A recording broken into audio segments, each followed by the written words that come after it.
Olá pessoal, bem-vindos a mais um Viralizou, né? E essa vez, gente, com uma convidada super especial, é a Marla Naumann. Isso, Naumann, né, Marla? isso.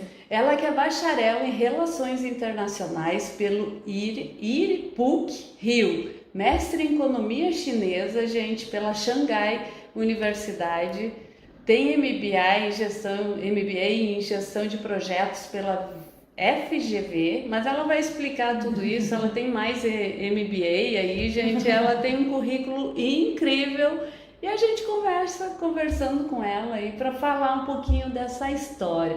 Primeiro, agradecer, Marla, a tua presença aqui, né? Ela que nasceu no Rio Grande do Sul, né? Numa cidade pequena do Rio Grande do Sul e ganhou o mundo, né? Conta pra gente um pouquinho desse teu início. Sim, Você estudou nos Estados Unidos, né? sim. Obrigada pelo convite, Raquel. É um prazer estar aqui com você hoje. É, é um prazer estar de volta à minha terrinha também. Em 2023 eu tive a excelentíssima oportunidade de voltar para cá 4 vezes. Essa já é a quarta vez. Eu vim em cada estação, né? Outono, inverno, primavera, Pra verão. curtir todas as Todas as estações. estações. A minha mãe voltou a morar aqui em Birubá ano passado, no final do ano passado, então eu venho com mais frequência agora para visitar a minha mãe e a minha avó, né, a minha nona. Sim, eu nasci em Itapera e com 17 anos, vamos voltar um pouquinho antes, meus pais já moravam em Porto Alegre quando eu nasci, eu só vim pra cá, minha mãe passou alguns meses assim no puerpério, logo já morava em Porto Alegre. Meu pai é professor universitário de geologia, mestrando em geologia, minha mãe é farmacêutica. E em seguida meu pai passou no concurso da Petrobras, o que levou a gente para o Rio de Janeiro e logo em seguida para Macaé, Que fica a bacana. 3 horas do Rio. E Macaé é uma cidade de também migrantes, né? A maioria da população de Macaé não é de Macaé, foi para lá por conta da indústria do óleo e gás. Fantástico, assim, a gente tem ainda muitos amigos gaúchos, inclusive, que foram para Macaé. Que bacana. E assim, é igual aqui, né? A gente brinca que Birubá também não é uma terra de birubenses, né? Sim, No Rio Grande do Sul. Bastante gente de fora, de tudo que é lugar aqui. principalmente por conta da indústria do agronegócio, como Né? se desenvolveu de uns anos para cá, né? E aí, assim, morando em Macaé, com 17 anos, eu tive a oportunidade de fazer um intercâmbio nos Estados Unidos. Eu estudei um ano num colégio de segundo grau, no ensino médio, me formei no ensino médio lá, fiz um ano, né, de escola em Chicago. Logo que eu me formei, eu voltei para o Brasil para fazer vestibular e passei para Relações Internacionais na PUC, no Instituto de Relações Internacionais, no IRI, da PUC. Era a primeira turma de graduação em Relações Internacionais na época. Já tinha um mestrado altamente qualificado, o melhor mestrado do Brasil era esse do IRI, da PUC, no Rio. E então eu cursei curso de Relações Internacionais. Eu fiz um pouco de engenharia de produção também. Eu passei para a Federal Fluminense em engenharia, fiz uns 2 anos de engenharia de produção. E ficava nessa dúvida, assim, eu sou muito engenheira para estar fazendo relações internacionais, eu sou muito internacionalista para estar numa faculdade de engenharia, era uma briga interna E minha. super nova, né? Também já é mais difícil da gente decidir, eu acredito, né? Sim, Mas pelo jeito sempre gostou de estudar, né? eu fui muito estimulado pelos meus pais em casa, assim, tive bons exemplos em casa para isso, né? Eu tenho uma irmã também, 8 anos mais nova, eu tenho que falar dela, senão ela fica com ciúmes. Não, a Júlia já nasceu em Macaé e ela, assim, ela é engenheira. E nós duas, assim, em algum momento, eu acho que vem muita coisa do DNA da família também, né? Se já vieram para o Brasil como imigrantes alemães e italianos por uma política de atração de imigrantes para a região sul do Brasil, né? E ganharam também esse benefício de ter oportunidade de plantar aqui, crescer no sul do Brasil, então já vieram de fora, vieram para o Rio Grande do Sul, cresceram aqui. O meu avô, o Hermes Zanata, dizia que Os pais e avós vieram de fora do Brasil, eles se estabeleceram, nasceram na Serra Gaúcha, vieram aqui para a região norte do Rio Grande do Sul. Em seguida, os filhos saíram do Rio Grande do Sul, os netos foram para fora do Brasil. Minha irmã também estudou fora, minha irmã estudou na Alemanha. Hoje ela mora com um marido argentino no Catar, em Doha. Então, meu avô dizia, meu nono Zanata dizia que os bisnetos dele iam morar em outros planetas, né? Nessa coisa de sempre ganhar novos territórios. E o que eu estava dizendo era que isso vem do DNA da família, acho um pouco dessa curiosidade, de explorar, de conhecer, e muito estímulo de casa e claro, um privilégio também a gente sabe que no Brasil a gente tem um privilégio de nascer onde nascemos, termos privilégios por conta da formação da sociedade brasileira. Né? E por termos estudado, enfim. Mas bastante nova para sair do Brasil, morar sozinha em outro país. Como foi essa experiência, né, Marla? Porque isso é assustador, né? Até assim. Ou para ti, tu tirou de letra? Eu acho que eu não diria que eu tirei de letra, mas era uma curiosidade tão grande. E em Macaé tinha um núcleo de intercâmbio cultural muito grande, muito forte, chamado AFS. Então, ainda existe? Ainda existe. Nessa época, se contextualizar economicamente, em 99, 2000, plano real, dólar barato, né? Eu viajei em 2001. Então, muitos jovens de Macaé fizeram esse programa de intercâmbio também. Quem organizava esse programa era muito competente e vários jovens de Macaé foram para fora do Brasil com esse programa AFS, que ele está no mundo inteiro, né? Tem mais de 50, 60 anos já de estabelecendo o intercâmbio cultural. Então tinha um suporte muito grande em casa, o suporte do programa de intercâmbio e de uma estrutura muito boa. Isso me dava segurança. Né? Então eu não fui simplesmente peguei um avião, né, e apareci do nada. Tinha um suporte muito grande que isso me dava confiança, segurança. E passei por vários desafios, assim, você chegar na casa de uma família americana. Eu falava inglês, eu tinha me formado no curso, mas assim, eu não tinha passado o dia inteiro falando inglês, escutando inglês, isso é cansativo, e diz que né? muda bastante, né? Tipo, as gírias deles são bem outras. Sim, o sotaque também, né? Pensar que é um país enorme, nos Estados Unidos cada região tem um sotaque diferente, o sotaque americano é diferente do sotaque britânico, né?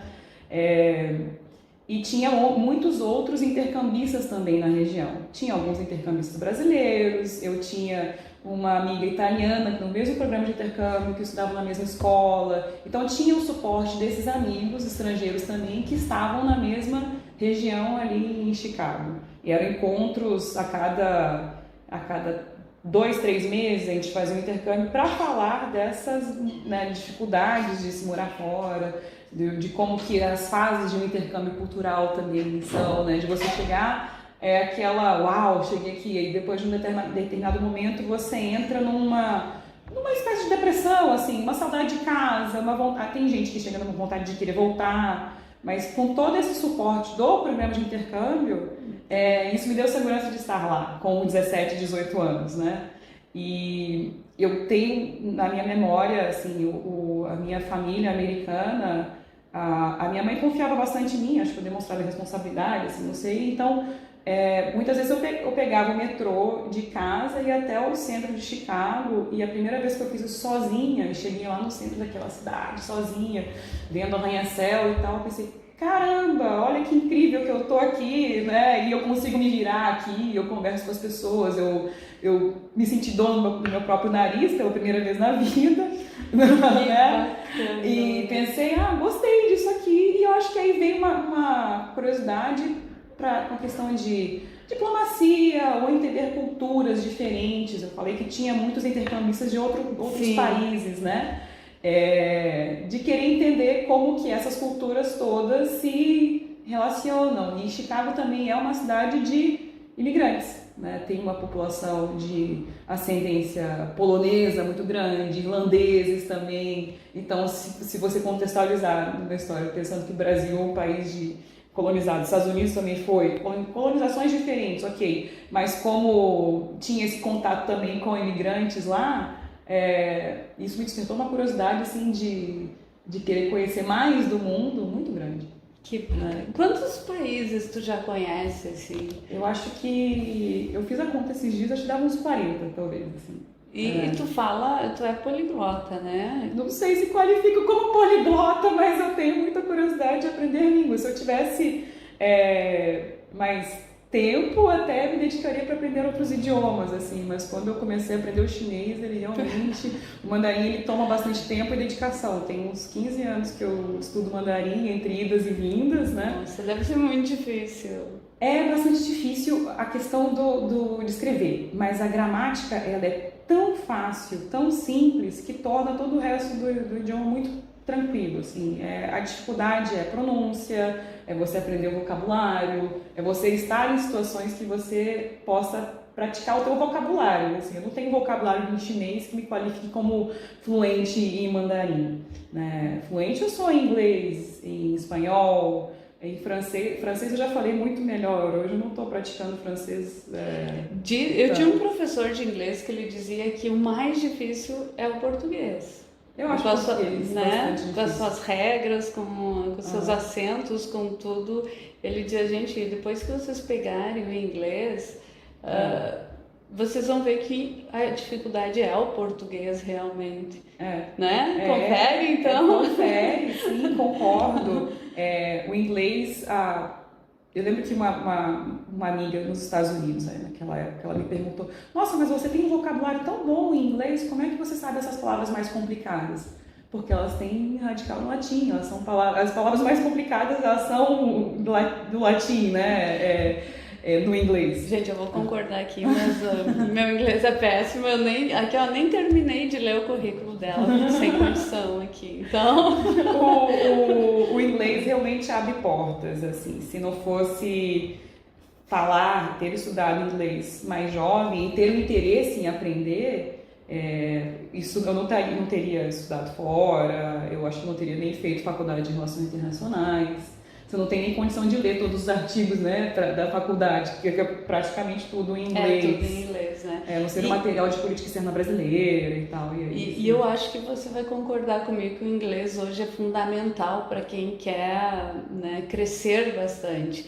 E eu tenho um filho, eu coloquei ele com 4 anos no inglês. Sim. E eu dizia, chegou aos 15, 16, eu não quero mais. Eu digo, não, tu vai seguir. E se tu não usar pra nada, tu chega e diz, não, não usei, né, perdi meu tempo. Mas se tu usar, depois de grande, você volta e me agradece. E ele voltou, ele disse, mãe, tenho que te agradecer. Porque ele trabalha numa multinacional também, sediada, a sede mesmo é no Brasil, mas os proprietários, que a gente já vai falar, a gente quer o caso dela também, né? Eu não lembro que país. E todas as provas para ele passar na empresa foram em inglês. Toda a conversa com os CEOs é em inglês, né? Então a gente vê a importância realmente de saber. E é uma língua que tu vai para todo lugar, né? Itália, Paris, quem quiser.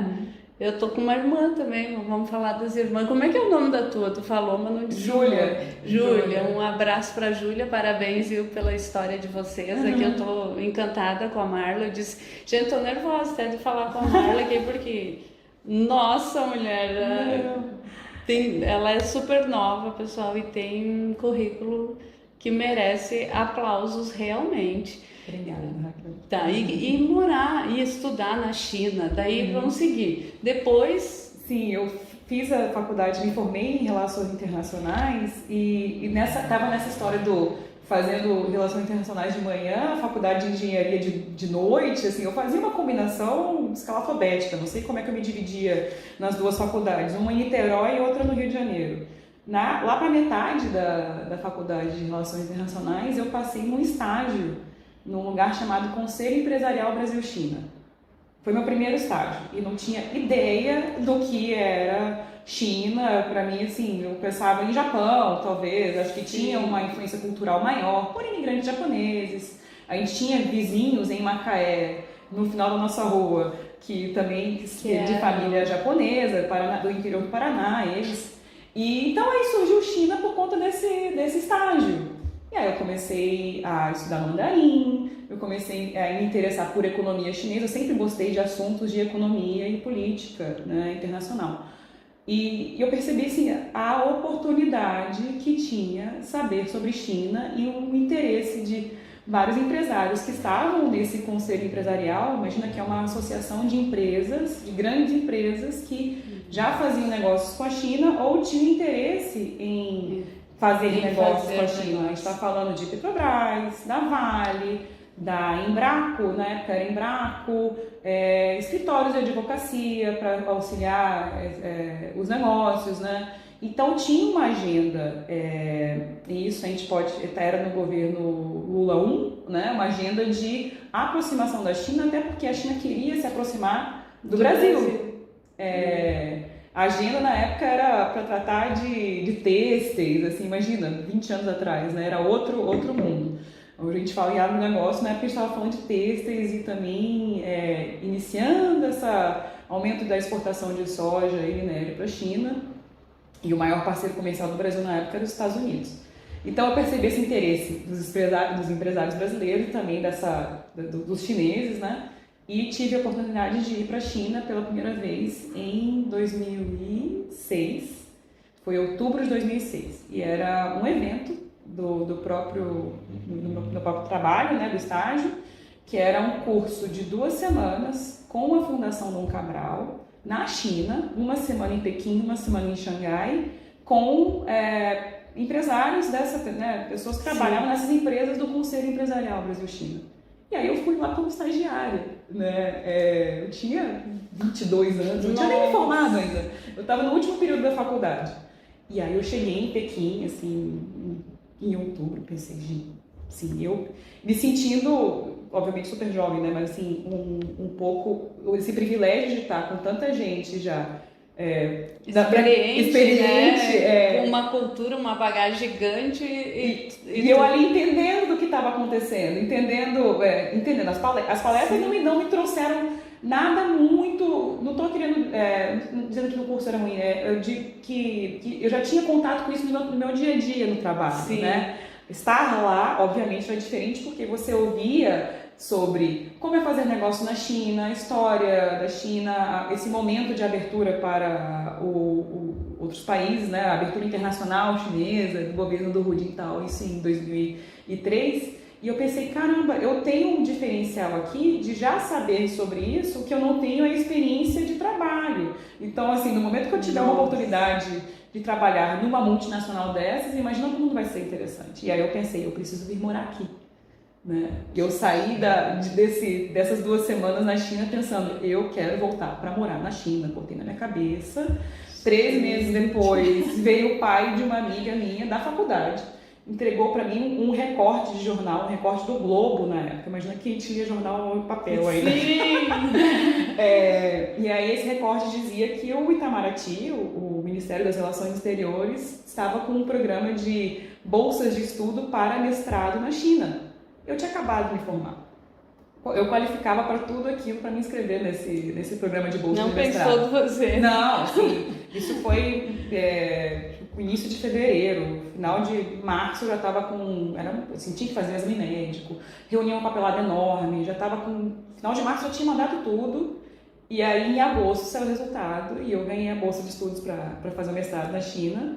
Eu lembro que eu li o papel e eu pensava, mestrado são 2 anos, né? Aí eu vi ali que era de 3 anos de mestrado. Eu fazia as contas nos dedos, peraí, de 2007 até 2010 dá 3 anos. Sim, foram 3 anos de mestrado, eu acabei ficando 4. Então, em 1 mês, eu tinha que arrumar todas as minhas coisas. Eu lembro que eu voltei pra cá pra dar tchau pros avós, né? Assim, eu ia pra Ibirubá e pra Seu pra visitar a família. Eu imagino que eles ficaram assustados, tipo, né? A curiosidade, né? E aí eu fui pra China pra fazer o mestrado. E aí configuração como do intercâmbio que eu fiz nos Estados Unidos. Era um programa de mestrado para estrangeiros. Todos os estrangeiros eram de países latino-americanos, da África, do leste europeu, ou seja, países em desenvolvimento, que com uma proposta muito clara de aproximação da China com esses países. Então, levar brasileiros, mexicanos, argentinos, estudantes de vários países da África. Me diz um país da África, eu conheço, eu tenho algum colega de mestrado de algum país, de algum país da África. Eu tinha um colega também croata no mestrado e todos eles estavam lá para estudar sobre China e depois, imagina, levar uma imagem de China desse programa de mestrado em economia de volta para os países. É uma clara política de aproximação. Não, e assim, eu imagino o conhecimento que tu adquiriu lá. Assim, porque tu teve contato, como tu mesmo disse, com gente de todo mundo. Ficar por dentro de tantas culturas, né? Nossa, mulher, que experiência incrível. Foi fantástico. Esse período do mestrado, eu acho que foi assim, a fase mais rica assim, da minha vida, porque foi chegar eu morei em Xangai, na China, né? Era o momento de que o Brasil estava crescendo muito na época, muito. Esse interesse da China pelo Brasil já estava claro na época, então ser estudante brasileira em Xangai me abriu muitas portas, né? O falar mandarim também, eu já estudava mandarim há 2 anos, e aí eu meti a cara nos livros, assim, eu vou aprender isso. Sobrava tempo para te se divertir. Sobrava, e se divertia bastante. Sim, a gente se divertia bastante. Xangai é uma cidade muito cultural, né? É uma cidade enorme, a maior cidade da China. Imagina, agora tem quantos milhões de habitantes Xangai? Eu já nem sei dizer, mas assim, uns 30 milhões talvez. Depois a gente corrige e põe uma notinha para dizer quantos milhões de habitantes tem área verde lá, porque a gente sabe que eles estão já limitando, né? Número de filhos, por exemplo. Isso mudou um pouco. Agora. Na época, isso em até 2010, 2011, existia ainda, era o finalzinho ali da política de filho único, realmente de um controle populacional. Até de bichos também, né? Pets, não? Não, você não tinha autorização para ter pet em casa. Eu peguei essa transição. Porque eu sou dos cachorros, né? Eu tenho um mundaréu de bicho, eu amo bicho. E eu ficava, gente, né? Mas como assim? Pensando na situação realmente, né? Não tinha como na época. E eu ouvi que realmente agora é o contrário, estão incentivando a voltar a ter filhos, isso? Sim. Essa população jovem chinesa agora não vê vantagem em se casar e ter filhos. Assim, Mas não é só na China, eu acredito que é global, né? Mas quando a gente fala de China, qualquer percentual, número, tem um impacto muito grande, né? Então, se falar que a população jovem chinesa não quer mais casar e ter filhos, isso significa que a China logo vai entrar vai declinar a população, né? O crescimento populacional. E isso é uma vantagem competitiva deles, né? A quantidade de trabalhadores, os investimentos que cada pessoa faz, né? O consumo individual.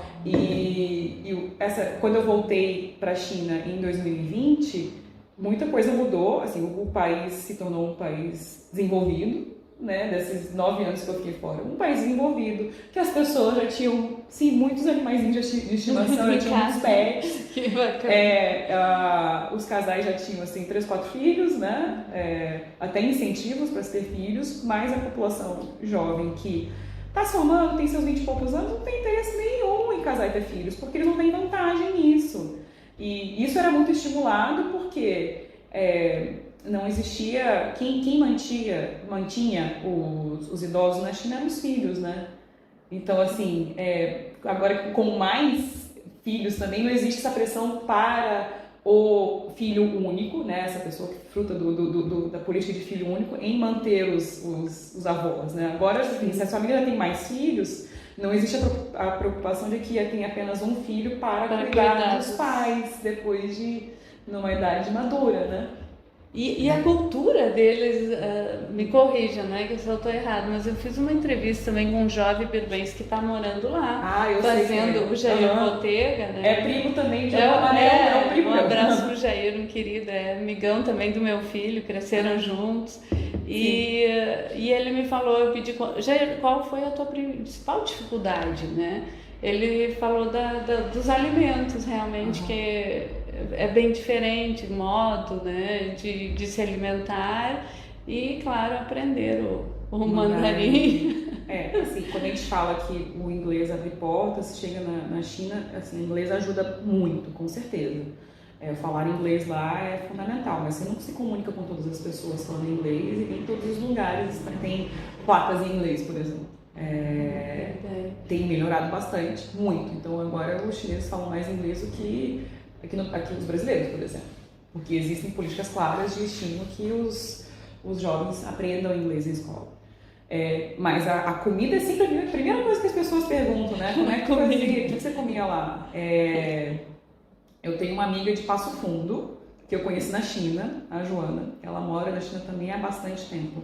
Lá vai uns quase 15 anos. E a Joana publica muito no Instagram dela, assim, essas são as baratas que eu comi hoje. Não é coisa bem irônica, né? Aí ela mostra um pratão de carne, arroz, feijão e tudo mais. Sim, as coisas que todo mundo acha que assim, você encontra tudo na China, assim, de alimentos, praticamente tudo. Você encontra erva mate, porque tem para comprar. Mate tem. E principalmente assim, com o advento das compras online, né? Você consegue lojas online ou distribuidores, né? Que você compra, paga e trazem na porta da tua casa. Erva mate, picanha, comprava picanha argentina, picanha australiana, que chegava congelado na porta da minha casa. Tá, mas tu tomava chimarrão gaúcho? Eu não sou muito de tomar chimarrão sozinha. Saiu muito cedo, né? Sai cedo. Daí complica, porque a gente que fica aqui, chimarrão é meio que obrigatório, né? Desde sempre. Vamos tomar chimarrão, tomar chimarrão. Sim. Eu aqui eu tomo mais chimarrão. Se eu tô fora do Rio Grande do Sul, eu tomo bem menos, mas eu tomo. Né? Mas não é uma coisa que eu sinta falta. Eu sinto falta logo que eu saio daqui, depois assim passa, mas eu sou uma viciada em café também. E assim, eu não tinha dificuldade em comprar alimentos que me faziam falta, né? Farinha também, farinha de mandioca para fazer farofa, consegui comprar mandioca, beterraba, coisas que não são da alimentação chinesa. Mas tem coisas muito boas para se comer na China, assim. Peixes, frutos do mar, carne de porco, eles são muito do peixe, carne de porco e frango, né? A grande diferença, que para mim me incomodava mais, porque a comida é muito pesada na pimenta, eu até gosto, mas assim, comer sempre pimenta não me faz bem, e muita gordura, pele, cartilagem. A cultura chinesa é de que, assim, quanto mais osso, pele e cartilagem, mais sabor na comida. Sim, certíssimo. Só que tudo tem pele, osso e cartilagem. Uma amiga chinesa falava que ela não gostava de comer peito de frango porque é muito seco. De fato, peito de frango, dependendo da maneira como você faz fica seco. Mas o chinês, ele quer comida assim, com molho, saborosa, com pimenta, com a coisa de ter o frango partido com o ossinho assim, porque você vai ter mais sabor na comida. Os haitianos, tu já comeu comida haitiana? Não. Essa sim tem pimenta. Eles fazem um final de semana sabático, uma coisa aqui, e eles oferecem à comunidade birubense um almoço. E eu fui convidada, fui lá. Que legal. Muito bacana, experimentei a comida deles, mas tem pimenta. Mulher, eu que não sou, gente que não é acostumada assim, descia queimando, mas bem saborosa, realmente, muito gostosa. Comida caribenha, né? Bastante apimentada. Bem apimentada, muito, muito interessante isso. O sushi. Dizem que o Brasil estragou o sushi. Vamos falar assim agora, pular um pouquinho. Porque lá não existe sushi de doce, mumu, morango com creme. Tá, mas assim, eu acho que quando pegar a comida, até a comida chinesa que você come, e que tem umas redes de restaurante em shopping aqui, em praça de alimentação, que você come sempre aquelas coisas, uma carne refogada com muitos legumes, um macarrão com bastante legumes e carne, camarão e tudo mais. Isso em si você não encontra, ou encontra semelhante. Por que eu digo semelhante? Porque quando você estiver lá, vai ser o mesmo refogado de carne e legumes, seja porco, carne de gado ou frango, só que vai estar cheio de carne, pele, carne não, osso, pele, cartilagem, tudo isso. Não vai ser esse bonitinho que você vai comer aqui. Né? Então a gente também ocidentalizou bastante a comida chinesa, a comida japonesa também, de inventar combinações de sushis diferentes. Mas aí, quando tem uma rede de restaurantes brasileiros muito grande na China chamada Latina, eles estão há anos já tem mais de 15 anos, em várias cidades, o maior restaurante deles fica em Xangai. E é um rodízio, espeto corrido, tem um buffet maravilhoso de arroz, feijão, farofa, então o brasileiro couve. não sente falta da alimentação. Não, você encontra restaurantes brasileiros na China. Mas, para atrair o cliente chinês, tem um espeto corrido de camarão, de peixe, tem alguma coisa ali, tem opções no buffet também que atraem mais o paladar chinês. Né? A coisa de comer muita carne não é uma coisa que todo mundo aceita, né? Isso é uma coisa bastante gaúcha. Nossa, a gente come carne demais, né? E aí, assim, você vai num restaurante, numa pizzaria na China, ou comer qualquer outra comida que não seja chinesa, de algum outro país ocidental, até sushi também, comida japonesa. Eles dão uma chinesada, né? Você tem uma coisa que eu acho pizza de jaca na China. Jaca, porque se come muita jaca. Tem até uma prima da jaca lá. E qual é o sabor? Qual é o sabor? O sabor de jaca, mas como é que fica? Horrível! Eu ia dizer. É horrível, Raquel. Porque assim, eles usam uma jaca que é muito fedida. Que é aquela durian, que é a menorzinha. Quem já foi na Tailândia, na China, Malásia e tal, conhece essa durian. É aquela fruta que você abre, empesteia assim, o cheiro, onde você tá. E eles adoram. E aí, a picolé de durian, dessa prima da jaca, picolé. E tem pizza. Pizza, gente. Bolo, torta daquilo. E assim, imagina pra falar para italiano que tá fazendo uma pizza com uma massa, né, de crosta molenga. Nossa. E aí com aquela fruta em cima. Aquilo pra mim... Mas assim, o que a gente pode dizer se a gente faz sushi com doce de leite? Com doce de leite, morango, né? Então, com Nutella tem. E a gente come e adora, né? Na verdade. Mas muito bacana essa diferença cultural e poder aprender contigo tá incrível, Mar. Mas como tu vê essa relação entre o Brasil e a China no setor de energia? Quais as oportunidades e desafios nessa parceria? Sim, o Brasil e China, eles tiveram por muito tempo uma relação muito boa, até o pré-pandemia, né? É uma parceria estratégica, vamos dizer assim. Os chineses sempre deixaram muito claro esse apetite por commodities, né? Por minério e soja brasileira. Mas viram aqui, de 2015, 2012, 2015 para cá, uma oportunidade de investimentos no Brasil. Né? Então, entrar com capital chinês para trazer empresas chinesas ou entrar em parcerias com empresas brasileiras. E agora, hoje em dia, o que mais recente é realmente essa parceria no setor elétrico aqui no Brasil, que é a State Grid, que é uma grande empresa chinesa de energia elétrica, está no Brasil e ganhou recentemente um leilão de linhas, né? Aqui no Brasil, assim, eu não vou nem lembrar agora o valor desse leilão, né? Dessa proposta. Mas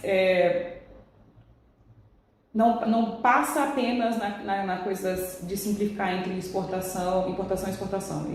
São importados aqui para o Brasil painéis solares chineses para cá, que desenvolveu bastante a indústria de energia solar aqui no Brasil, mas o que os chineses estão mais olhando mesmo é investir.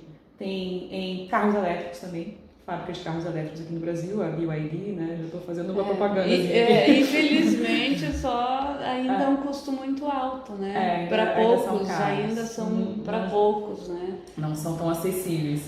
E por outro lado, empresas brasileiras como a Petrobras entram em consórcios, né, em parcerias para a fabricação de navios, estruturas offshore em estaleiros chineses.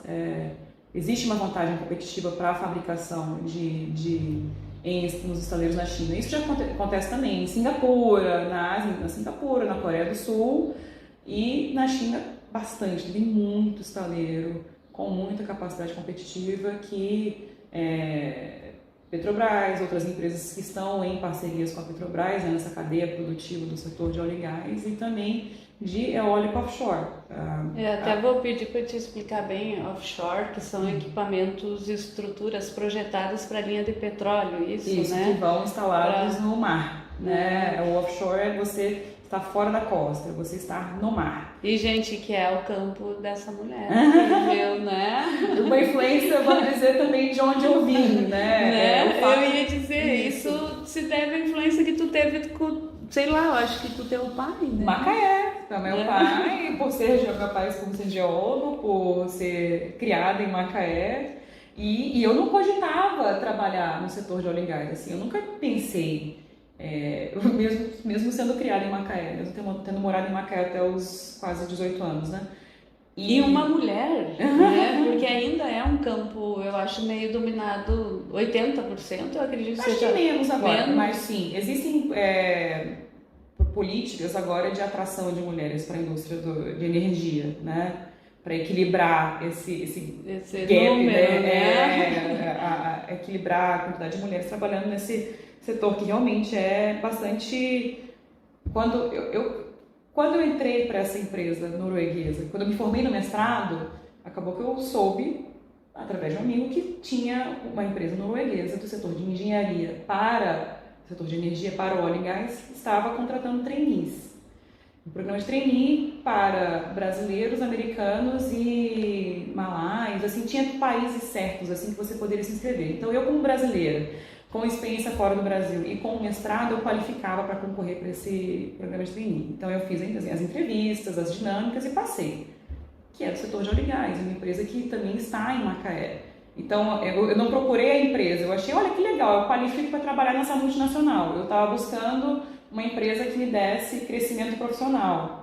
Eu comentei que eu tinha conhecimento, eu não tinha experiência, então eu buscava a experiência em uma multinacional. E aí calhou de ser uma multinacional do setor de óleo e gás, que eu fui para a Noruega, trabalhar com eles, e vim para o Brasil, voltei para o Brasil em 2012 com eles também, e depois eles me levaram de volta para a China. Mas quando eu voltei para o Brasil e terminei o programa de trainee, eu fui a primeira gerente de projeto mulher da empresa no Brasil. Nossa! Eu tinha 29 anos, então. Com 29 anos, que responsabilidade! Eu não tinha 30 anos, eu era a primeira gerente mulher, eu acho que eu era das mais jovens, talvez a mais jovem. Eu acredito que seja. E isso tudo aconteceu também porque na época a gerente de projetos, né, a diretora de projetos da empresa, uma mulher, né, que viu um potencial em mim na época, né, então acho que as mulheres também puxam isso no setor do óleo e gás, né, reivindicando também, a gente precisa ter uma política de contratação, atração de estagiárias mulheres, então vamos mostrar que essa empresa está aberta, que busca diversidade, né, na empresa, e se você abre o LinkedIn hoje, Raquel, todas as empresas de todos, assim, da cadeia produtiva em toda de energia fazem campanha de atração de diversidade. Sim. Tu sabe, eu tive a oportunidade também, eu entrevistei a nova diretora aqui do Hub de Investimento, que foi inaugurado faz uns 15 dias em Passo Fundo, no antigo Moinho, onde a Coprel aqui é uma parceira, né? Eles fizeram um investimento de 10 milhões e é o maior hub de investimento do norte do estado. O projeto é incrível e é uma diretora, uma mulher. E da tua idade também, assim, e eu acho isso fascinante. E ela falou uma frase que, quando eu perguntei sobre mulher, ela disse: tá na hora da gente entender que a gente tem que caminhar ao lado, nem à frente nem atrás, que todos têm que entender que a mulher caminha ao lado, né? Sim. Perfeito, e é isso mesmo, né? Correto, concordo muito, 100% do que ela disse, tem que caminhar ao lado. e criar oportunidades, assim. Não é uma questão de cotas, né? Eu acho que tem muito também, se eu puder falar de dificuldades de ser uma mulher numa empresa, na época, eu já não trabalho mais nessa empresa, né? Mas que eu fui me dando conta na época. Outras gerentes mulheres que trabalhavam lá, que eram pouquíssimas, em um treinamento de gestão, anos atrás isso, um treinamento de liderança, né? Lá, todas as pessoas na sala, talvez 30 pessoas, apenas 3 eram mulheres. Todos os gerentes homens e 3 mulheres. Dessas 3 gerentes mulheres, nenhuma era casada, nenhuma tinha filhos. Então pensei, olha, então aí quer dizer bastante coisa também, né? O fato de recair sobre a mulher, a responsabilidade da casa e dos filhos, também não dá a oportunidade de se dedicar à carreira. E a gente está sempre nessa cobrança, né? Tá, mas eu quero ter filhos, eu quero ser mãe, mas eu quero ser esposa, eu quero ter minha carreira, mas quanto que eu posso me dedicar a esses 3? E uma cobrança nossa, como mulher, uma cobrança da sociedade também. Uma cobrança grande da sociedade. É incrível que por mais a gente tá entrando em 2024 e isso ainda exista. Mas tu sabe que eu acho que essa geração que vem vindo aí, né, tipo a do meu filho, isso já mudou bastante. Que bom, né? Eu vejo assim uma paridade, assim, uma igualdade melhor, né? Direitos mais lado a lado, igual, eu posso, tu pode. Sim. Né? E isso é bacana ver que finalmente, mas que tem uma caminhada ainda longa, né? Tem. Principalmente para cidades mais do interior, né? Eu vejo isso. Eu vou muito a Porto Alegre e eu vejo que lá já mudou bastante, né? E como é que é fora do Brasil isso? Acho que depende bastante de qual país a gente está falando. Na China, existe um respeito. Eu me sentia mais respeitada como gerente mulher do que aqui no Brasil. Eu acho que são coisas muito sutis, assim, né, para racionalizar e explicar. Mas eu sentia muito, muito respeito dos funcionários chineses, dos colegas chineses, principalmente nesse último projeto que eu liderei da fabricação das estruturas para uma fazenda eólica offshore, né, no meio do mar, que estava dizendo. Os colegas chineses me respeitavam bastante. Agora eu sentia mais dificuldade de tratar com os colegas estrangeiros, principalmente os mais velhos, assim. Eu acho que é uma coisa geracional ali.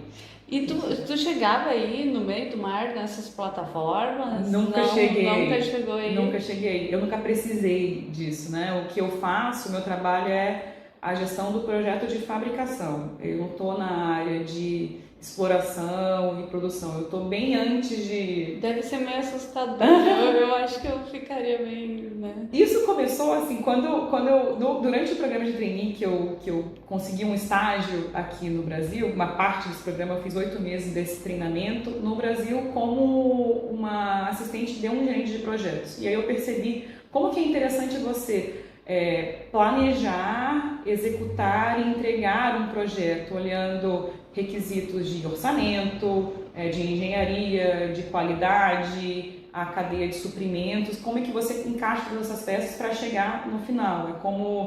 É um quebra-cabeça mesmo, né? E você tem critérios muito específicos para isso e o planejamento é fundamental.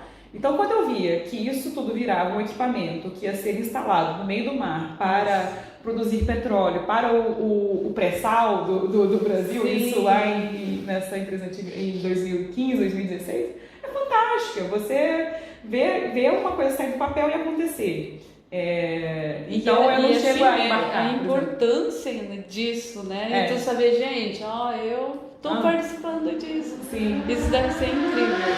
Com certeza. E acho que... Vou pegar uma água. Acho que também tem a coisa do... Agora me perdi. Não vou pegar mais água e já retorno. E aí o shake vai ter que se virar, né? Seu shake não veio hoje nos cortes. Guria, que incrível. Tô viajando contigo. Verdade, tô lá junto.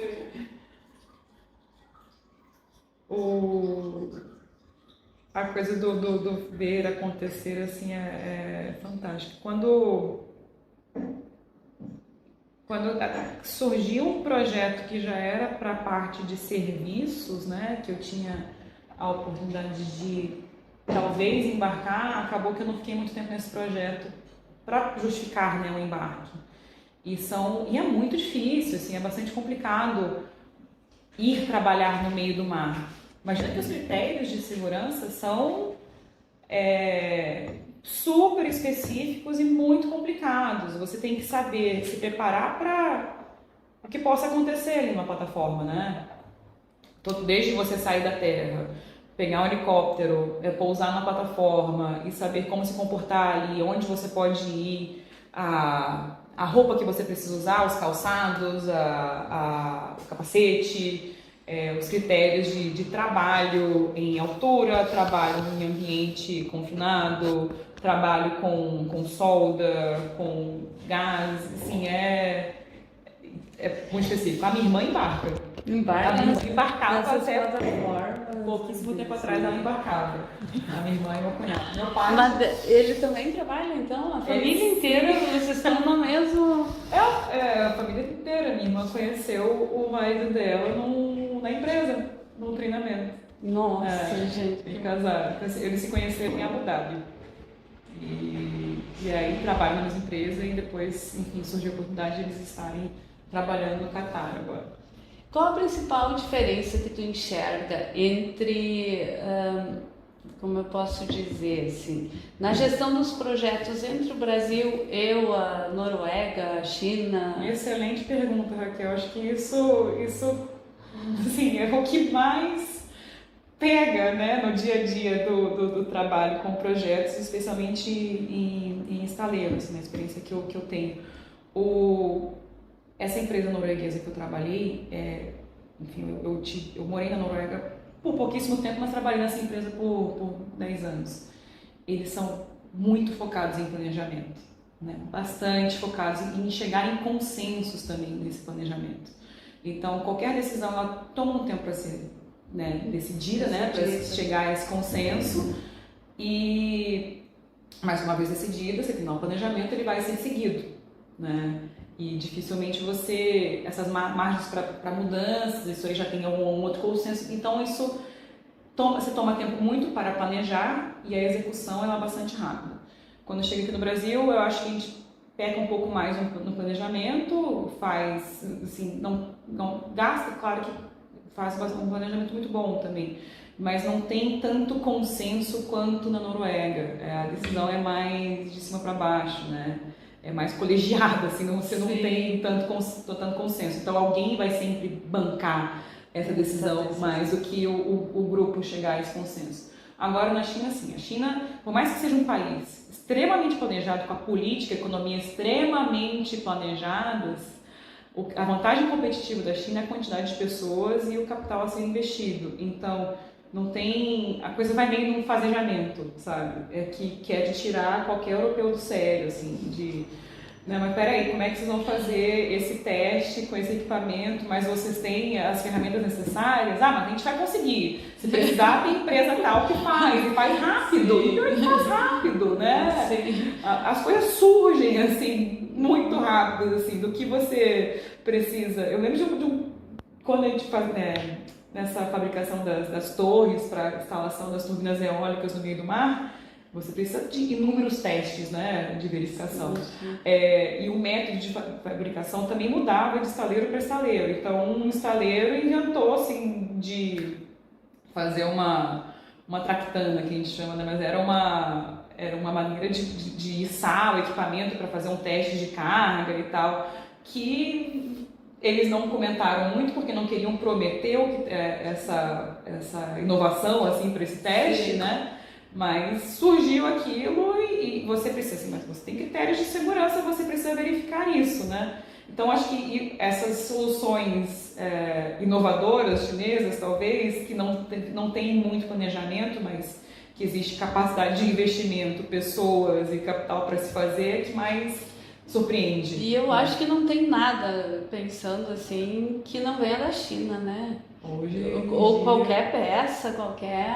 muito difícil. Sim, porque meu filho também é da engenharia, né? Uhum. Controle e automação, e eu vejo ele falar, nossa, né, as peças chegaram. Então, para qualquer coisa que ele vá criar, qualquer projeto, Sim. vem um monte de peças de lá, Vem. né? E isso talvez aqui no Brasil ainda não se tenha tanta noção, que até um controle remoto, né, gente? Vem de lá, alguma peça tem lá, né? Tudo vem de lá, ou foi até...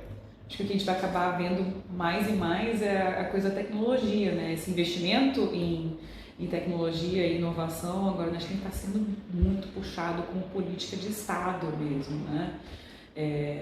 O crescimento do país ele vinha muito nessa história das exportações, né? Mas existe um investimento interno para crescimento, existe o consumo interno, mas a política agora do governo chinês é investimento em tecnologia, porque é uma indústria que emprega bastante, que tem salários muito bons, né, altos salários, então assim, você acaba satisfazendo assim, a população que está empregada no setor de tecnologia e gera muito investimento e alto retorno, altíssimo retorno. Então, cada vez mais, os produtos mais baratos, eles não são fabricados na China, mas são empresas chinesas que estão fabricando em outros países ali do Sudeste Asiático, que são mais baratos. Muitas empresas desviaram a produção agora, não desviaram a produção, mas assim, mudaram as suas fábricas para o Sudeste Asiático, mas são empresas chinesas ou algum investimento chinês. E empresas brasileiras também. Vou dar um exemplo de uma empresa gaúcha, a Renner, que está presente na China. Tinha um escritório em Xangai enorme, com compradores, com a cadeia produtiva na China, que durante a pandemia deslocou o escritório para o Vietnã. Porque se você pensar em roupas e acessórios, é mais barato você estar no Vietnã agora do que na China. Então essa fase de têxteis e acessórios e tudo mais para a indústria do vestuário, como é no caso da Renner, já é mais vantajoso você estar no Vietnã, porque as fábricas estão lá, não tanto na China, mas... Eu ia te pedir como eles conseguem produzir tanto por um preço tão em conta, né? Aí a gente entra em diversas questões, algumas até bastante complicadas, né? Que tipo de contrato que essas pessoas têm trabalhando? Então você tem que fazer assim, uma governança, até assim, são salários mais baratos, muitas vezes, tem muitas empresas criticando isso e muitas fazem uma governança muito específica para saber quais são as condições da fábrica, os salários, a empregabilidade das pessoas, etc., para entender a cadeia produtiva. Né? Eu vi uma blogueira, ela até está fazendo uma campanha, não vou lembrar o nome dela, contra a Shine, né? Ela fala da Shine que é uma mão de obra bastante escrava, né? Vamos usar esse termo, é o termo que ela usou, e que realmente, pedindo para o Brasil parar de comprar tanto lá. Isso. E uma coisa que aconteceu, né, já que agora está sendo tarifado em 80% quase todas as mercadorias que vêm dessa empresa, né? Difícil não cair na alfândega ali, né, no controle e ser... Mas é importante isso também, depois que eu vi isso, que a gente descobre isso, vem o setor humano, né? A gente fica, nossa... Sim, existe investimento, a política de investimento e grandes parques industriais para isso, mas também a coisa isso tem mudado bastante, né? Mas a coisa do subemprego, que eu vi coisas assim, bem chocantes, assim, de locais na China dessa parte de têxteis e acessórios, mas isso há mais tempo, quando eu fazia mais visitação à fábrica. Hoje em dia não é o meu setor, então não posso falar sobre isso. Nos estaleiros, o que você vê é muita gente que é de fora daquelas cidades, que passa o ano inteiro trabalhando ali e moram assim em bairros só para operários. Mas quando dá o feriadão, tem 2 feriados muito grandes na China. Um é o Ano Novo Chinês, que seria como se fosse o nosso Natal, né? Essa época que a gente está agora, a gente está nessa última semana do ano, né? Que são uns 10 dias de feriadão, sempre final de janeiro, fevereiro ali. E também o 1º de outubro, que é o Dia Nacional da China. que é da República Comunista Chinesa. Que seria o nosso 7 de setembro. E tem aqueles desfile, eu lembro de uma serpente, um negócio assim. Ah, tem. Esse é o feriado do Dia do Dragão. Dia do Dragão. É um feriado folclórico, Esse aí fica uma festa muito bonita que a gente vê, acompanha pela TV, né? Pelos filmes. Mas parece uma festa muito bonita. Tem um folclore ali de barco, é o feriado do Barco do Dragão. Se eu ter pedido todos esses lugares que você já morou, né? Inclusive hoje você é carioca, né? Tá lá no Rio de Janeiro. Eu tô mais em Macaé do que no Rio de Janeiro. Então acho que se me chamar de carioca, eu não me reconheço como uma carioca. Eu me reconheço como macaense, eu me reconheço como natural do estado do Rio de Janeiro, né? Como fluminense, mais do que como carioca. Eu morei no Rio 4 anos durante a faculdade, mas eu me considero macaense. E de todos esses lugares que tu diz, olha, Raquel, eu gostei de todos, foram grande experiência, mas tem meu coração. Quem? Qual lugar? Qual lugar desses todos? Se eu te falar que é Macaé, você Macaé, que bacana. Eu gosto muito de Macaé. Mas se eu fosse escolher um desses para fora do Brasil para morar, eu gostei muito de morar na Noruega. Noruega foi fantástico, assim, o tempo que eu passei em Oslo. A maneira como os noruegueses aproveitam a natureza. Eu passei de setembro até final de abril, então eu peguei o inverno inteiro. Eu ia dizer, né? É muito frio, chega a menos frio. 30 graus, a mais até, né, se eu não me engano. Eu peguei até o inverno ameno, que a média era tipo menos 5, menos 10 na cidade.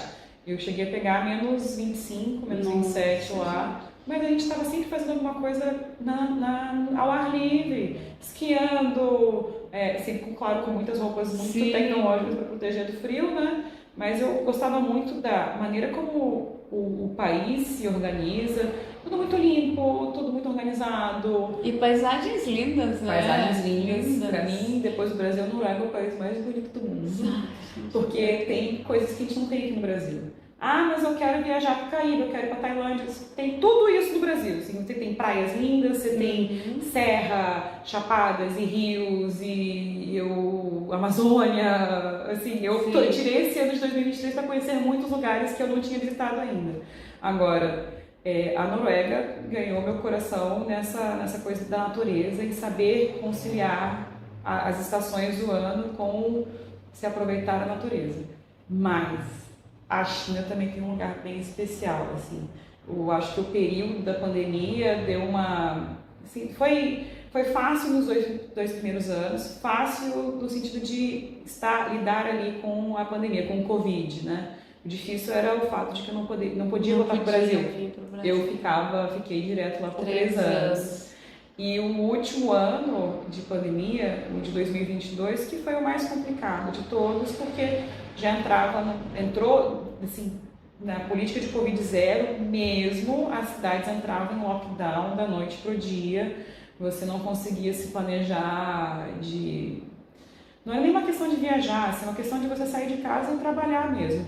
Aconteceu no meu bairro, o bairro onde eu morava, fechar 2 vezes em 2022, 2 vezes pelo menos. Às vezes você só podia circular ali dentro do bairro, ou às vezes nem sair de casa também por alguns dias, porque tinha 1 ou 2, 3 casos de Covid naquela regiãozinha, naquele distrito E como é que as empresas conseguiram sobreviver? Complicado isso. Né? Porque aqui a gente fechou muita loja, muita gente perdeu o emprego, né? Para tentar fazer e nem funcionaram. Vamos ser franco que no Brasil nem funcionou, né? O lockdown não... aí é uma coisa de política de Estado, né? Empresas, você via negócios, comércios menores realmente fechavam. Eu cheguei em 2020, 2 semanas depois a pandemia começou, e em 4 meses, foram 4 meses de quarentena, que se pode dizer, né? Estava tudo realmente fechado, que era trabalho, casa, casa, trabalho. Não fazer nada diferente do que trabalhar, mas eu estava no estaleiro, num grande projeto, com grande interesse de que fosse entregue, de uma empresa estatal chinesa, o estaleiro é uma empresa estatal chinesa, então aquilo ali continuou, né? Foco. E os incentivos do governo, né, o apoio em termos fiscais ou ajudas N, né, para as empresas se manterem durante a pandemia, assim, é diferente, bastante diferente no Brasil para a China. E eles tinham noção, porque a gente não sabe ainda onde nasceu o dito, né, vírus, mas eles Sim. tinham essa noção que, bem dizer, mundialmente foi acusada a China da criação desse vírus. Em Wuhan, né, mas não tomavam a culpa para si, não existia uma coisa de falar que nós somos os culpados, mas se falava muito e pensa que é um país que a mídia ela é estatal, né? A mídia estatal. Então o que se via era propaganda na televisão mostrando voluntários cuidando das cidades ou trabalhando para construir hospitais, aquela história que os hospitais apareciam, né, da noite pro dia, né? A coisa dos alojamentos para isolar as pessoas que estavam com o vírus da Covid, e também a coisa da vacina, a diplomacia da vacina era muito clara, se mostrava assim, estamos fazendo vacina Sinovac, Coronavac, exportando para tais países, porque temos capacidade de pesquisa e de fabricação dessa vacina para exportar para o mundo todo, para quem quiser. Então existiu essa diplomacia de que não de tomar culpa para se começou o Covid aqui em Wuhan, no mercado, ou que ainda vem as teorias da conspiração de que foi inventado no laboratório. Ninguém entrava nesse mérito, né? Mas seu lado da solução. Da solução. E de como que a China era ajudando o mundo inteiro. Há nuances, né? Mas era isso que eles falavam. Mas bem interessante, né? Não que ter a mídia controlada é um problema grande, a gente sabe disso, né? Mas, digamos que eu acho que no mundo inteiro está sendo, não é mais como era a nossa mídia. Mas claro que no Brasil a gente pode falar, né? E arcar, obviamente, com as consequências, mas pode falar. Sim. Vamos falar da tua empresa? Não, mas antes disso, gente, eu fiquei aqui com uma curiosidade grande. Sim. Come chow-chow na China também? Come o quê? Cachorro, aquele chow-chow. Olha, eles falam de chow-chow, né? O chow-chow da língua roxa, né? Assim, duas vezes que eu vi cachorro. A primeira vez foi exposto já num restaurante, que foi um choque absurdo. Isso foi em 2007, 2008, há muito tempo. E não vi mais, não se fala, é muito específico, é muito difícil encontrar, não é como uma coisa que você senta no restaurante, abre o menu e encontra. Não é assim, é super mercado paralelo, no interior, é uma coisa assim que eles valorizam, os mais antigos assim, valorizam porque dizem que faz bem pra pele, justificam o comer cachorro como uma carne nobre, uma iguaria que faz bem para a saúde. Cada um fala de um motivo diferente, né? Aí, em 2020, eu lembro dessa ocasião, num jantar com o motorista que trabalhava para a empresa, a esposa dele tem um restaurante, um refeitório assim, na área industrial ali de onde estava o estaleiro. E aí eu sempre ia lá, assim, jantar com eles, ou sentava, tomava chá, aquela coisa assim, cerimônia do chá. Acho que a gente pode comparar a roda de chimarrão com a cerimônia do chá na China. Então eu começava tomando chazinho, tal. Dali eles foram servindo o jantar, já estava terminando o projeto, eu estava indo embora naquela semana. E aí esse meu amigo, ele botou um pratinho de uma carne desfiada, que eu olhei assim, achei muito estranho já de cara. E aí ele falou, não, come isso aqui que você vai gostar. Eu olhei pra cara dele, assim, eu não vou comer porque eu sei que você está pregando uma peça comigo. Ele falou assim, você sabe, né, carne de cachorro. E eles são do interior, assim, de uma outra cidade. E aí me trouxe lá da cidade dele, de onde, da vila dele, pra servir. É uma coisa assim. Eu vi também uma matéria, acho que, se eu não me engano, foi do nosso ministro da Agricultura falando que perguntaram para ele sobre alimentação, né? A previsão é que falte alimento no mundo e não sei quando. E que a China já estava um passo à frente e reeducando o povo lá a, tipo, gafanhotos, coisas assim. Ah, mas isso não se come no dia a dia. Isso, assim, você vê inseto quase como uma coisa turística numa feira, sabe? Aí Capaz tem uma de feira mais ali. os turistas experimentar por achar que é normal lá, Mas né? não se come no dia a dia mesmo. Nossa, não. Assim, tinha uma coisa que eu achei bastante estranha, mas que tinha bastante em determinados lugares, assim, nessa cidade tinha bastante cigarra, sabe? Ou bicho da seda também. Mas era ali, naquele local, era muito específico daquela região. Mas no dia a dia dos chineses você não vê nada de inseto, você vê porco, peixe, frango, tofu, muito tofu, né? Proteína de soja. Sim. Bacana. É isso. E tu se adaptou bem à alimentação? Sim, Tranquilo? sim. Eu comecei a cozinhar bastante também. Assim, pra comer as coisas que eu tinha saudade de Sim. casa, né? Uhum. Mas a alimentação, dependendo de Feijão? fazia feijão, arroz. bastante feijão, arroz, carne, macarrão, enfim. E uma coisa que eu tinha dificuldade de comer lá, que era muito difícil encontrar, às vezes tinha no restaurante brasileiro, mas assim, é só daqui mesmo é comer muqueca. Que é uma coisa bem, né? Eu morei muito tempo no Espírito Santo também, então eu adoro muqueca capixaba, assim, das coisas que eu mais gosto de experimentei comer. muqueca ainda. É um cozido de peixe, né? Curiosa pra comer. Tem tanta coisa aqui no Brasil que a gente quer fazer ainda e não. Mas, gente, tem tanto assunto aqui com ela que, né? Vou pular agora para uma parte. Antes da gente falar do teu empreendedorismo e você Sim. falar da tua empresa, você tirou um ano sabático. Tirei. Né? Eu achei super bacana. Essa mulher surfa também, gente, viu? Eu arranho o stand-up paddle, mas ela é surf mesmo, né? E achei muito bacana. Conta pra gente desse ano sabático e a importância dele pra ti. Sim, 2023 foi um ano muito bom, realmente. Eu voltei para o Brasil há um ano, assim, na véspera do Natal do ano passado. E voltei porque o meu último contrato de gestão de projetos terminou no final de setembro, outubro, e aí eu organizei as minhas coisas para sair da China depois de 3 anos morando na China, sob política de Covid-0, sem voltar para o Brasil, assim, morrendo de saudade de casa. Eu passei 2 meses no Catar com a minha irmã e meu cunhado. E aí, por coincidências, não coincidência não, assim, foi uma coisa que eu fui construindo aos poucos, né? Do tempo, das 2 vezes que eu morei na China, eu estava lá durante Olimpíadas, né? Primeiro as Olimpíadas de Verão em 2008 e depois as Olimpíadas de Inverno de 2022. E eu trabalhei num contrato com a Globo para ser intérprete, né? Para trabalhar na produção.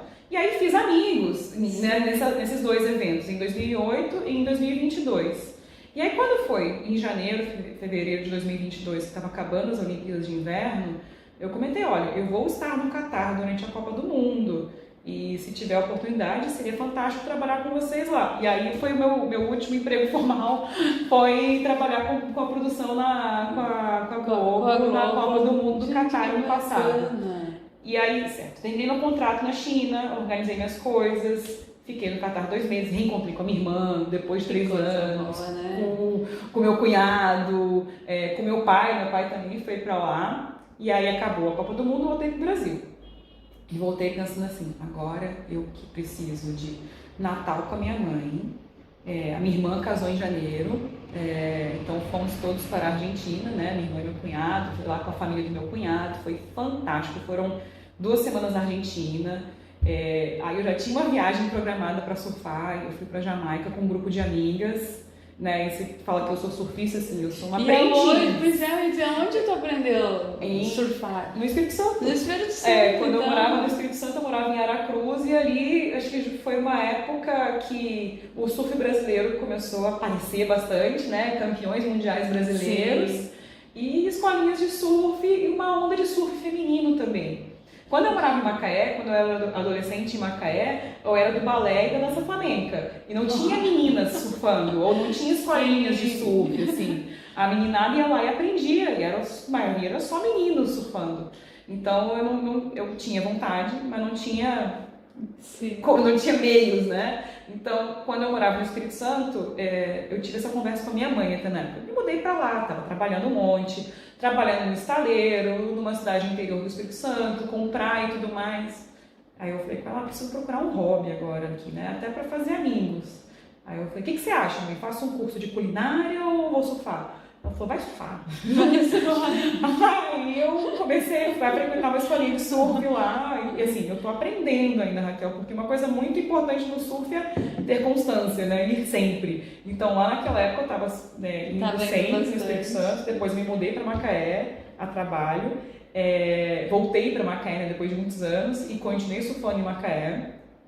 E Macaé é bastante difícil de surfar até. Eu acredito que seja difícil surfar em qualquer lugar. No Macaé é especialmente difícil. É uma onda muito difícil de surfar, depende muito, ela muda bastante, né? E aí eu fui pra China, então eu fiquei 3 anos sem surfar, sem ver minha família, sem ver meus amigos. E nesse retorno, a minha irmã teve Natal, minha irmã casou, minha irmã e meu cunhado casaram. Eu fiz essa viagem pra Jamaica. Aí eu me dei conta, meu Deus, eu preciso realmente voltar a surfar e praticar, porque foi bastante difícil estar lá nessa semana. Aí veio o carnaval. Aí veio meu aniversário, eu faço aniversário em fevereiro, né? Às vezes cai no carnaval, ou antes ou depois, bem pertinho. Então eu cumpri essa função toda de Natal, casamento da irmã e do cunhado, viagem para surfar, carnaval, meu aniversário. E em março eu também vim com uma listinha de coisas que eu queria fazer, né? Além dessa que eu já citei, a outra coisa que eu queria fazer era fazer um processo de congelamento de ovos. E aí eu me preparei para isso, e aí em março, depois que passou meu aniversário, eu fiz todos os exames, fiz uma leva, né, fiz o primeiro processo de congelamento de ovos. Aí fiz, check, já fiz mais uma listinha. E tava assim, eu vou pensando, tá, eu tenho a empresa na China com os 2 sócios, existem oportunidades para estar no Brasil e continuar trabalhando com eles. E eu, assim, não é nenhum juízo de valor da China, eu estava cansada, eu não queria saber de voltar a morar na China. Foi muito intenso nos últimos 3 anos, foi muito bom, mas eu precisava de um tempo aqui, com família, amigos, na minha terra. Acolhimento, né? E essa coisa do estar sem compromisso formal de trabalho, as amigas começavam. Marla, o que você acha se a gente for para a Amazônia? E as coisas foram acontecendo, eu estava tão tranquila, assim, eu planejei até o momento que eu fiz o congelamento de ovos, né? E eu já pensava nisso há bastante tempo, assim, eu com 39 anos, eu quero me programar porque eu quero ser mãe em algum momento. Eu não vou ser agora, mas pelo menos vou garantir essa parte. E aí uma amiga falou, olha, quero ir para a Amazônia, você não quer vir comigo? Achei lá um hotel de selva e tal, eu falei, bora, vamos. Quero. Comprei só passagem de ida para Manaus, fomos e combinei com... Eu tenho uma prima que mora em Manacapuru, né? E um tio que foi para lá, um tio espumoso, saiu daqui, foi para Manacapuru, ao lado de Manaus, lá para os anos 70, e se estabeleceu lá. Ele infelizmente veio a falecer logo no começo da pandemia. Mas eu pensei, já vou para Manaus, vou visitar minha prima e minha tia. Minha prima está com um bebê de 1 ano, na época ele estava com uns 4 meses, 5 meses. Então eu juntei essa viagem com a amiga, meu pai acabou indo, passamos o fim de semana com a minha prima e minha tia, com o marido da minha prima, o bebê. E como eu tinha comprado só passagem de ida, eu falei, se eu vou tão longe até Manaus, eu não vou só até Manaus e voltar porque eu não tenho compromisso de volta em Macaé. Aí eu pensei, bom, então eu vou para Belém. O que é mais perto ali? Belém. Tinha vontade de conhecer Belém. Então eu comprei a passagem já. Assim, as coisas foram eu deixei acontecer, Raquel. Eu não fiquei muito focada no planejamento. Nossa, que incrível. Eu só tinha a coisa do querer conhecer lugares do Brasil que eu não tive a oportunidade de conhecer antes, porque eu estava sempre muito focada no trabalho. E viajando e mudando em diversas cidades por conta do trabalho e visitando a família. Mais que merecido esse ano sabático, né, Marlon? O currículo como você tem, a tua dedicação de tantos anos, isso é para poucas, viu? Poucas mesmo. Tu mostrou, nossa, desde muito nova, muita garra, muita força de vontade, né? Comprometimento. Incrível, parabéns. Viu? Obrigada. E assim, o fato de É claro, é muito fácil falar que eu vou tirar um ano sabático quando você não tem, eu não tenho uma família para sustentar, né? Então sou eu, solteira, já com a minha poupança que eu fiz durante anos trabalhando, com pais que têm saúde, estão super bem, então eu não tenho esse tipo de compromisso que me segure em um lugar, né? Então eu vou aproveitar esse momento agora, né? Eu posso fazer, então eu me deixei levar, né? Eu não planejei muito, eu tinha vontade, assim, legal, Amazônia. E quando veio esse convite de ir para a Amazônia, eu fui construindo, né? Costurando essas outras viagens. Tinha uma amiga que ela casou tem uma amiga que casou em abril, então eu me programei para estar no casamento dela em abril. Ela casou no Rio, depois a gente foi para Paraty, que o marido é italiano, então ela juntou fez uma viagem de lua de mel com os amigos também em Paraty, então isso foi muito legal. E alternava com viagens para cá, vindo para o Rio Grande do Sul. Assim, eu tenho que agradecer muito ao fato de que o aeroporto de Passo Fundo está funcionando muito bem. Nossa, isso foi uma grande conquista. Foi, né? uma grande conquista, assim, porque facilitou muito essa ida e vinda para cá. Poder chegar em Passo Fundo em 1h30 de carro, 1 hora de carro, tá aqui em Birubá. É fantástico, assim, é o que conseguiu me permitir visitar a minha mãe e a minha avó e o resto da família que está aqui. Ainda bem. Então, assim, muito obrigada. Como é que é o nome da mãe e da avó aqui? Minha mãe é a Salete, ela é a mais nova de 4 filhos do Ernis Zanata, que já faleceu, ele faleceu em 2012, e a Aquilina Zanata é minha avó. Muito bem. Ela é Tirlone de casa e Zanata de casamento. Bacana demais. Vamos falar agora aqui, pessoal. Ela tem, desde 2021, é sócia-diretora da Alfa Bridge Limitada. Isso. Essa empresa fica sediada na China, né? E você fala um pouquinho da tua empresa, do teu sócio, como funciona, o que vocês produzem. Eu já tinha tido uma empresa de consultoria antes, assim, logo quando eu me formei no mestrado, quando eu estava no mestrado na China, que existia essa demanda por consultoria e tal, então eu precisava emitir nota fiscal aqui no Brasil, eu morava em Xangai. Abri uma consultoria que durou pouquíssimo tempo, porque eu logo fui contratada pela empresa norueguesa.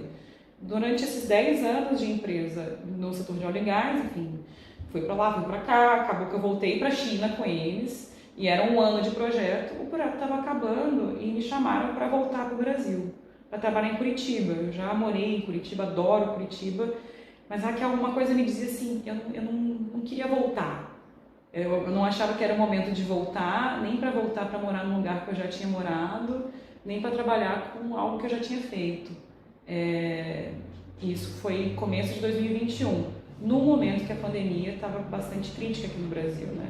Eu não escutava nada que me incentivasse a voltar, muito pelo contrário. Sim, minha mãe falou bastante não, você está muito bem aí, fica aí. E então eu pedi demissão.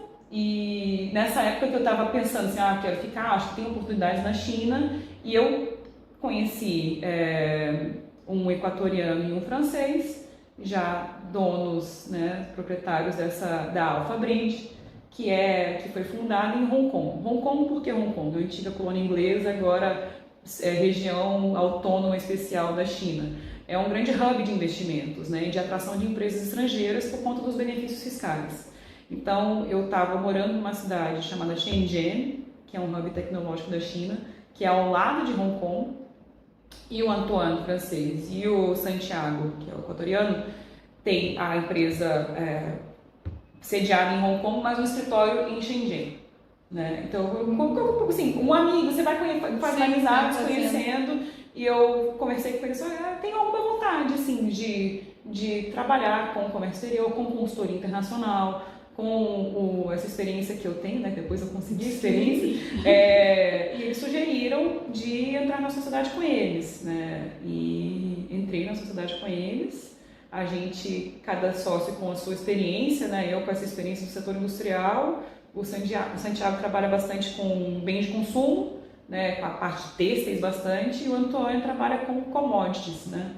Com projetos de compra e venda de minério e ureia bastante, até por conta da guerra da Ucrânia surgiu bastante demanda de novos fornecedores de ureia. E aí eu pedi demissão para trabalhar com eles, né? Só que foi uma coisa muito...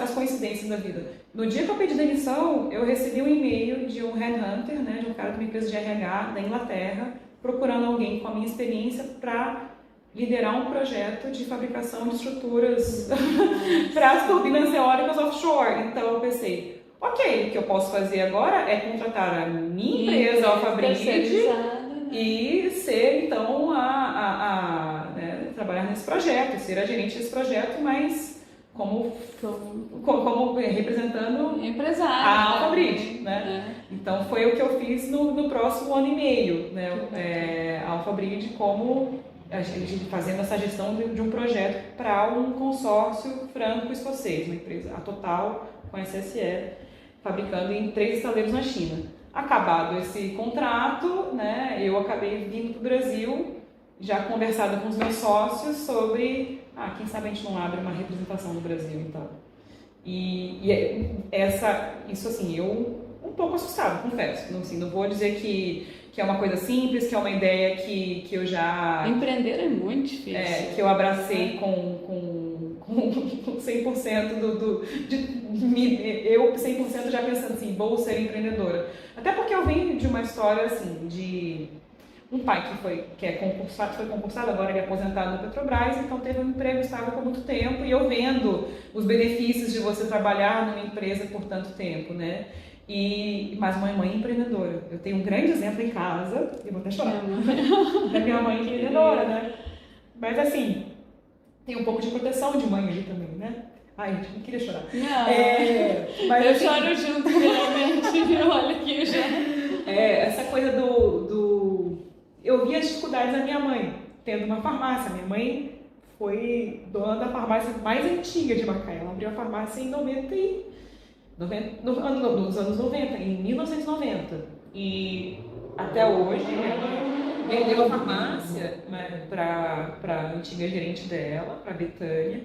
Mas durante o tempo que minha mãe foi proprietária da farmácia, é a única farmácia que não é de uma grande rede em Macaé, assim. Então eu tenho um grande exemplo de empreendimento em casa. Isso me emociona bastante. Sim. Então, e eu conversando com a minha mãe sobre abrir empresa, e ela falava assim, mas você tem certeza? Né? Porque é tão difícil, eu acho que é uma coisa de proteção de mãe, né? E aí eu passei esse ano todo, assim, sendo procurada por outros contratos para ir trabalhar fora do Brasil, não muito convencida, porque eu estava gostando de estar aqui de volta, e conversando com os meus sócios, eles dizendo assim, não, assim, tem demanda, e para os projetos que a gente tem pela frente, é importante que a gente tenha uma representação no Brasil, um CNPJ aqui, e os chineses pedem, assim, não basta ser apenas a Marla e um computador aqui no Brasil, né? Você tem que começar uma estrutura. Então, eu tomei fechando tudo. Fechando esse ciclo de assim, ok, então vamos colocar isso para acontecer, porque era uma ideia que eu já tinha pensado há mais tempo, eu acho que não conseguia justificar a minha experiência, combinar, a gente sempre se duvida, né, ou se auto-sabota, mas combinar essa minha experiência com a estrutura que a gente já tem na China, de um escritório lá, com 3 funcionários na China, 3 compradores chineses. A gente tem também um outro parceiro que está no Senegal, com a representação da Alphabrid também no Senegal, para projetos na África. Potencialmente a gente vai abrir um escritório na Tanzânia também. E por que a África? Né? Por conta dessa demanda de commodities africanas pelos chineses. Coisa como ouro, minério, enfim, grãos. Então, e o Brasil? Nossa, parabéns, Guria, parabéns mesmo. Obrigada. Tua história. Obrigada. Conhecer um pouco mais de ti, te conhecer essa história incrível. Gente, pra vocês terem ideia, eu não fiz metade do que eu tinha programado aqui, porque a história dela é incrível, é muito bacana. Agradeço de coração tua presença aqui. Vou disponibilizar, pessoal, o link da empresa dela na descrição aqui. Né? Vocês lembrem de seguir o canal que está começando agora, o Viralizou 33 no YouTube, que é o canal da Revista Viral. Tá? Um beijo grande a todos, um ótimo